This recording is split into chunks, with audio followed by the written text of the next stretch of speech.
Welcome to of the record. Andhra Pradesh రాజధాని అమరావతి పునః ప్రారంభోత్సవ వేడుకల్లో సభా వేదికపై ప్రధాని నరేంద్ర మోదీ, ఏపీ విద్యాశాఖ మంత్రి నారా లోకేష్ మధ్య జరిగిన సంభాషణ అందరి దృష్టిని ఆకర్షిస్తోంది. లోకేష్ ను ప్రధాని ఆప్యాయంగా పలకరించి భుజాన్ని తట్టి మరోసారి ప్రత్యేకంగా ఢిల్లీకి ఆహ్వానించారు. గత పర్యటనలో కూడా మోదీ ఇదే అంశాన్ని ప్రస్తావించడం గమనార్హం. లోకేష్ ను కలిసిన ప్రతిసారి ఢిల్లీ వచ్చి ఎప్పుడు కలుస్తావని మోదీ ప్రస్తావించడం హాట్ టాపిక్ గా మారింది. లోకేష్ ను చంద్రబాబు వారసుడిగా కంటే ఏపీకి ఫ్యూచర్ లీడర్ గా మోదీ చూస్తున్నారన్న అభిప్రాయం వ్యక్తమవుతోంది.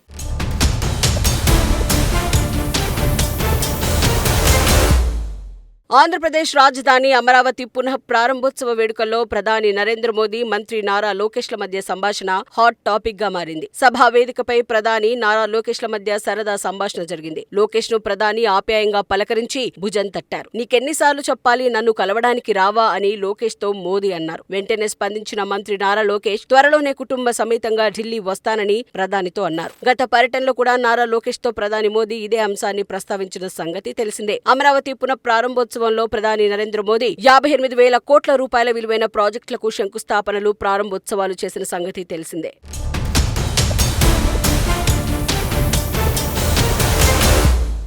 ఈ సందర్భంగా ప్రసంగించిన లోకేష్, అమరావతి రాజధాని నిర్మాణం ఆగకుండా కొనసాగుతుందని, రాష్ట్ర అభివృద్ధి వికేంద్రీకరణ కూడా వేగంగా జరుగుతుందని ధీమా వ్యక్తం చేశారు. పోలవరం ప్రాజెక్టు, విశాఖ ఉక్కు కర్మాగారం, భోగాపురం విమానాశ్రయం, ప్రకాశం జిల్లాలో సిబిజి ప్లాంట్లు, కర్నూలులో హైకోర్టు బెంచ్ వంటి పనులు వేగంగా జరుగుతాయన్నారు. అమరావతికి మోదీ శంకుస్థాపన చేశారని, దానిని ఆపే దమ్ము ఎవరికీ లేదని లోకేష్ అన్నారు. 1631 రోజుల పాటు పోరాడి అమరావతిని నిలబెట్టిన రైతులకు నమస్కరించారు. ఇప్పుడు మళ్లీ మోదీ చేతుల మీదుగా పనులు మొదలవుతాయని, ఇక అమరావతిని ఎవరూ ఆపులేరన్నారు. ఆంధ్రప్రదేశ్ లో మోదీ, చంద్రబాబుతో డబుల్ ఇంజిన్ ప్రభుత్వం ఉందని, అభివృద్ధి, సంక్షేమం జోడెద్దులుగా ముందుకు సాగుతాయన్నారు. రైతుల త్యాగం వల్లే అమరావతి సాధ్యమైందని ఆయన అభినందించారు.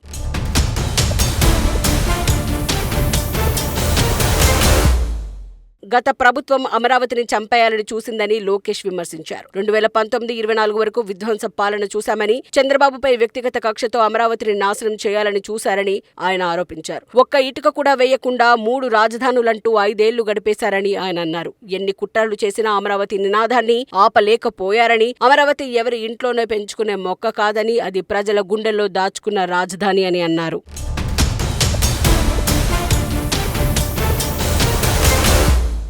అమరావతి సభలో లోకేష్ ప్రసంగం ప్రధాని మోదీ సహా అందరి ప్రశంసలు అందుకుంటోంది. సభలో మోదీ స్వయంగా లోకేష్ తో ముచ్చటించిన తీరుతో ప్రధాని మోదీ, లోకేష్ మధ్య బంధం బలపడుతోందన్న అభిప్రాయం వ్యక్తమవుతోంది. లోకేష్ ను ఆప్యాయంగా పలకరించిన మోదీ తనను కలవాలని కోరడం, గతంలోనూ ఇలాగే ఆహ్వానించడంపై యువనేతకు పెరుగుతున్న ప్రాధాన్యతపై తెలుగు తమ్ముళ్లు ఖుషి అవుతున్నారు. నీకు ఎన్నిసార్లు చెప్పాలి, నన్ను కలవాలి అని ప్రధాని పర్సనల్ గా లోకేష్ తో అనడంపై అటు బీజేపీ, ఇటు టీడీపీలో ఆసక్తికర చర్చలు జరుగుతున్నాయి. ఇద్దరి మధ్య బాండింగ్ పెరుగుతోందని, అటు పార్టీ కార్యక్రమాలు, ఇటు పాలనలో తనదైన ముద్ర వేసుకున్న లోకేష్ ను మోదీ ఏపీకి ఫ్యూచర్ లీడర్ గా చూస్తున్నామన్న అభిప్రాయం వ్యక్తమవుతోంది. అందుకే ప్రధాని తగిన ప్రాధాన్యత ఇస్తున్నారన్న చర్చ జరుగుతోంది.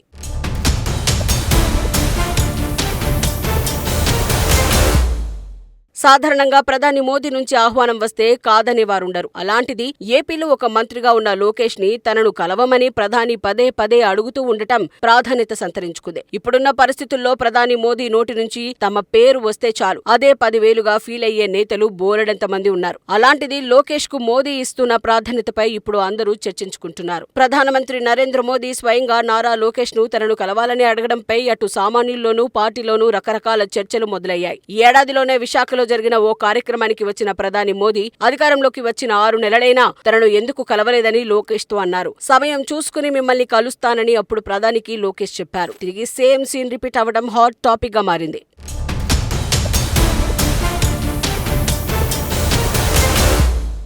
ఇంతకు ప్రధాని మోదీ తనను కలిసేందుకు రావాలని లోకేష్ ను పిలిచినా ఎందుకు వెళ్లడం లేదు అన్న ప్రశ్న ఇప్పుడు టీడీపీ నేతలను తొలుస్తోంది. చంద్రబాబు అరెస్టు సమయంలో ఢిల్లీ స్థాయిలో ఈ అంశాన్ని తీసుకెళ్లడంలో లోకేష్ సక్సెస్ అయ్యారు. కేసు విషయంలో న్యాయ నిపుణులతో చర్చించడంతో పాటు బీజేపీ పెద్దలతోనూ లోకేష్ చర్చలు జరిపారు. అప్పటి పరిస్థితిలో బీజేపీ పెద్దలతో తనదైన శైలిలో మంచి సంబంధాలను బలపరుచుకోవడంలో లోకేష్ రాజకీయంగా సక్సెస్ అయ్యారన్న టాక్ ఉంది.